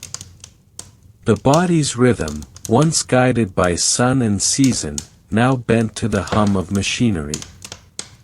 Where the ancient farmer rose to the crowing of roosters, the factory worker rose to alarms and schedules, his breakfast dictated by timetables rather than hunger. The first mass-produced foods appeared like omens, biscuits in uniform shapes, tinned meats sealed with the promise of longevity, powders that could replace bread. And in these inventions, there was both wonder and unease. For food had always been touched by hands, prepared in the intimacy of fire and voice. Now it was crafted by unseen mechanisms, anonymous, sterile, and strange. The morning meal no longer spoke in the language of home, it whispered in the dialect of the machine. In England, the great steam mills turned not only gears but grains. Oats, barley, and wheat passed through steel rollers, stripped of husk and soul, refined to a pale dust that glowed faintly under lamplight. Advertisements began to promise purity, cleanliness, health, the new trinity of the industrial faith. The rich breakfast of the past, once weighted with meat and ale, was now seen as dangerous, indulgent, unscientific. Doctors wrote pamphlets declaring the dangers of heaviness, of clogged humors, and sluggish mornings. A lighter meal was the future, they said, something quick, digestible, modern. The soul of breakfast was being rewritten by physicians and engineers, its rituals recast in the language of progress. Across the Atlantic, in America, the transformation took a more fervent shape. There, in small towns and reformist communities, a peculiar zeal took hold, a belief that purity of body led to purity of mind, that food could cleanse not only flesh but spirit. Men like Sylvester Graham and John Harvey Kellogg preached against the corruptions of spice, meat, and indulgence. They built their gospel on grain and restraint. The heavy breakfasts of the past, bacon, beans, and beer, were denounced as sinful remnants of carnality. Instead, came flakes and mushes, carefully engineered to dull desire and promote discipline. The morning plate became a moral battlefield, a contest between appetite and salvation. And yet, even as these reformers sought purity, they unknowingly invented the very machinery of modern temptation. For in their pursuit of blandness, they discovered convenience. And convenience, once born, could not be undone. The box replaced the bowl. The slogan replaced the song. The gentle crackle of grain became the sound of commerce awakening. Breakfast, once the intimate communion of the family, now belonged to the world of factories and stores. The face of the new eater stared blankly into the day's beginning, spoon in hand, the hum of electricity in the background like a quiet hymn to progress. It was a strange and beautiful betrayal, the old gods of fire and bread receding into shadow, replaced by new saints of packaging and profit. Where once people broke their fast in silence before the fields, they now ate under the glow of gaslight, reading labels instead of prayers. The body, once a vessel of earth and toil, was now a mechanism to be fueled, managed, and optimized. And yet, beneath the polished surfaces and clinical promises, something ancient stirred uneasily. The hunger that had once drawn warmth from porridge and blood from meat still whispered in the corners of the industrial dawn. It asked, softly, what had been lost when the fire was caged, when breakfast ceased to be a shared act of survival and became a solitary ritual of habit. In the cities of Europe, cafes began to appear, new temples of caffeine and speed. Men and women sat at marble tables, drinking the bitterness of roasted beans instead of eating the sweetness of bread. The cup replaced the plate. The rush replaced the feast. Newspapers fluttered in hands that had no time for forks.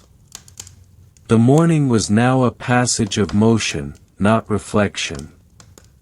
But in the corners of these cafes, philosophers and poets lingered, sensing the subtle melancholy of this new age. They wrote of alienation and hunger, not the hunger of the stomach, but of the spirit. They saw in the vanishing breakfast a sign of something deeper, that humanity, in its flight toward progress, was forgetting how to taste the world. Factories spread like veins of iron through the countryside, and with them came new ways to eat, or to not eat at all. Workers carried tins of condensed milk, small bricks of bread, or nothing but a cigarette and a mouthful of cold water. The meal had become utilitarian, stripped of ritual. Yet, in the countryside, remnants of the old mornings persisted. Farmers still woke to the smell of smoke and broth, shepherds still tore at crusts under the open sky. There was resistance in every bite, a quiet defiance against the machine. For as long as there were hands to knead and fires to stoke, the old ways would not entirely vanish.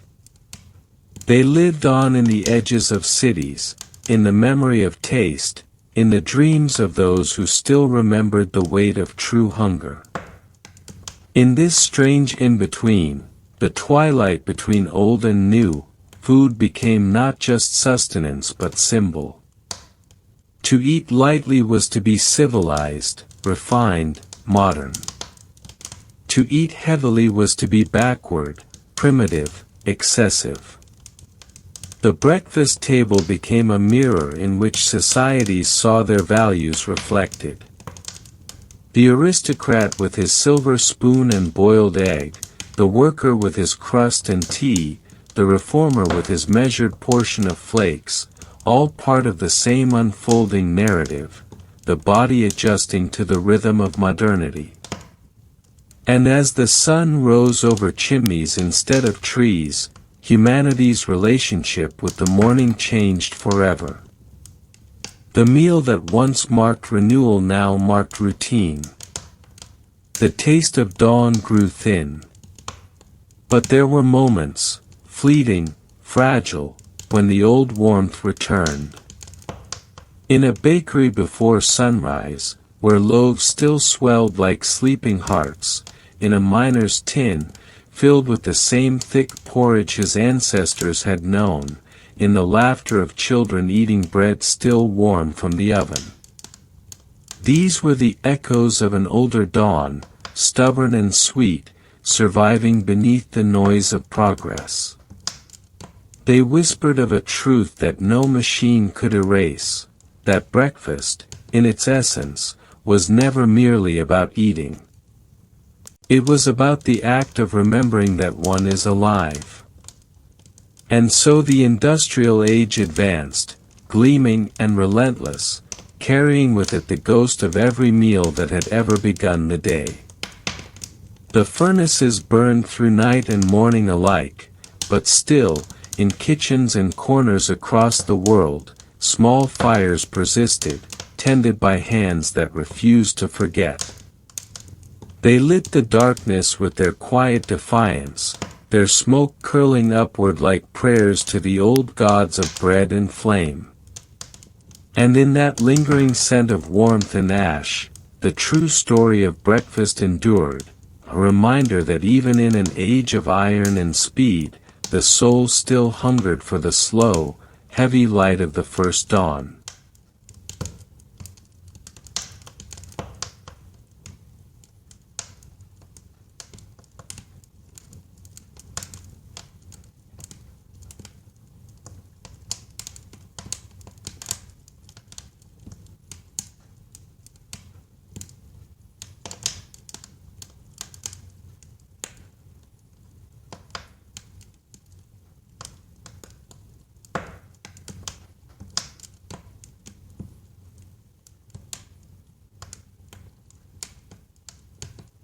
And when the world had spun so far from its first fires that even memory seemed a myth, there came a strange quiet, an interlude between centuries, between the taste of the earth and the hum of the machine. Humanity had conquered the elements, bent light and air to its will, but somewhere in that conquest, the mornings grew hollow. What had once been sacred became habitual, what had once been ritual became repetition. The simple act of breaking the night's fast had lost its gravity, its ceremony. The hearth had become the toaster, the pot replaced by the packet, the gathering replaced by the glow of a screen. Yet, in that transformation, a question remained, lingering like smoke in the rafters of forgotten kitchens. What did it mean to begin a day? Long before cereal boxes lined the shelves like little altars of convenience, people had eaten in silence, in reverence, in fear, in gratitude. They had greeted the dawn not with noise but with acknowledgement, an understanding that each sunrise demanded offering. To the Mesopotamian farmer, it was barley bread soaked in beer, a meal dense enough to carry the labor of the fields. To the Roman soldier, it was pulse, a humble porridge that tasted of empire and dust. To the medieval peasant, it was broth and brown bread, heavy with the promise of survival. Even to the ascetics, those who refused the indulgence of morning meat, the act of eating was never casual. It was a conversation with the world, a whisper to the divine order that kept hunger and harvest in balance. But the new world, the world that emerged after the fires of industry cooled, no longer whispered. It advertised. The meal of dawn, stripped of its sacredness, became a transaction. Boxes declared salvation through sugar, flakes promised vitality and virtue. The slow textures of bread gave way to the crispness of mechanized grain, light as air, fleeting as dream. And yet, the more ephemeral breakfast became, the heavier its ghost grew. The memory of weight, of warmth, of the morning hearth persisted in the subconscious, haunting even the most efficient of routines. People began to speak again of authenticity, of farm tables and wood smoke, of the taste of real butter melting into bread. In the age of artificial plenty, nostalgia became its own hunger. The anthropologists who studied food in this modern age noted something curious. When people spoke of their childhoods, they did not speak first of their dinners or their feasts. They spoke of mornings. The smell of something frying. The sound of a parent's voice calling them to the table. The faint light of dawn filtering through curtains. Breakfast had imprinted itself on memory not as nourishment, but as connection. And yet, that connection was slipping away, replaced by speed, by solitude, by endless motion. The table had become an accessory, the meal a function, the taste an afterthought. What had once been an anchor had turned into a blur. Still, deep within the rhythms of the body, something remembered. The human stomach, that ancient clock older than any civilization, still stirred with the same dawn hunger that had once driven hunters to rise before light. The scent of warmth, of bread, of smoke, these remained the secret codes that awakened the animal self beneath the modern mind. And so, even in cities where the sun rose unseen between towers, people sought breakfast in strange, half-conscious ways. The bakery at the corner that opened before dawn. The smell of coffee rising through subway vents. The diner, fluorescent and eternal, where strangers shared the quiet company of eggs and toast.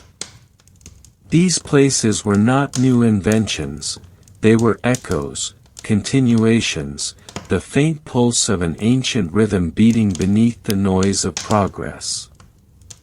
In every culture, there persisted some fragment of the old breakfast. In Japan, miso soup and rice, eaten in tranquil silence. In the Philippines, garlic fried rice and salted fish, a meal that defied the modern obsession with lightness. In India, lentil stews and bread still offered at sunrise as they had been for millennia. In England, the full breakfast remained, an echo of the industrial appetite, yet somehow still bearing the warmth of the pre-industrial hearth. In each of these, there was continuity, stubborn and sacred, as if humanity refused to let the morning become empty. Even now, in kitchens filled with hums of refrigerators and the sterile scent of packaged grains, there are moments when time seems to fold backward, when the first fire of the first dawn flickers faintly behind the eyes of those who eat. The historians who study such things, who trace the lineage of meals, who read the past through crumbs and bones, speak of breakfast as the most revealing mirror of civilization. They say that in the way a people eat their morning meal, one can glimpse their entire worldview, their relationship with labor, with rest, with nature, with themselves. Heavy breakfasts belong to societies of toil and endurance. Sparse ones to ages of refinement and self-denial. And the modern one, fragmented, commodified, endless, is a meal for an age that no longer knows how to rest. We are, they say, a species forever hungry and forever distracted, eating on the move, never pausing long enough to remember why we began to eat at all. But sometimes, when the power goes out, when the hum of machines fades, and the silence returns, there comes an almost primal calm. In that hush, one might light a candle, perhaps boil water over a small flame, toast a crust of bread. And in that moment, the body remembers the meaning of breakfast, not the product, but the presence. The first warmth of the day. The breaking of darkness with something tangible. The act of saying, even in a whisper, I have survived the night. It is this, not the food itself, that gave weight to the ancient meal. Archaeologists, digging in the ruins of long-dead cities, sometimes find traces of breakfasts preserved in ash and clay. A bowl of grains, charred but intact. A loaf left half-eaten beside a hearth. In Pompeii, there is a bakery frozen in mid-motion, its loaves still resting in the oven after nearly 2,000 years. Those blackened rounds of bread are more than artifacts, they are moments of mourning, arrested by catastrophe but still radiating the intimacy of daily life. They remind us that the act of eating at dawn is perhaps the most universal gesture in human history, shared across time by kings and slaves, by farmers and philosophers, by the living and the soon-to-be forgotten. Each morning, across every civilization, someone has always broken the night's silence with the sound of bread tearing. As the centuries stretch forward, into ages of automation and abundance, breakfast will likely change again. Perhaps it will be consumed through capsules or synthesized from air. Perhaps it will vanish entirely into the blur of unbroken labor. Yet, even then, somewhere, someone will wake before the rest, will feel the emptiness in their stomach and the coldness of morning, and will reach for something warm. They will eat not because of habit, not because of hunger alone, but because the act itself is older than memory, an unbroken thread connecting every dawn since the first. And if one listens closely, beneath the hum of electric light and the static of modernity, one might still hear it, the faint, rhythmic sound of a spoon stirring, of a hearth crackling, of a whisper moving through time. The memory of all breakfasts past, layered upon one another like strata of warmth and ash. It is not a sound of consumption, but of communion. The same quiet reverence that guided the first humans who gathered around fire to eat what they had hunted, who greeted the day with gratitude rather than haste.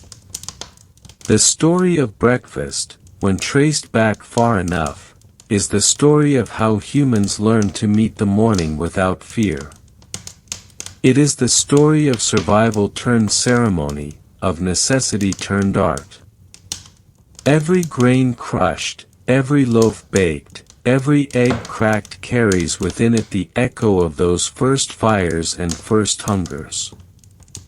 And though the form changes, the porridge becomes the flake, the hearth becomes the microwave, the essence remains untouched. To eat in the morning is to participate in something sacred, even if one does not know why. In the end, the cereal box is but a shadow of the stone bowl. The spoon is a descendant of the hand that once lifted coarse grain to a mouth shaped by survival. The dining table, however modern, is a continuation of the ancient circle of warmth and light.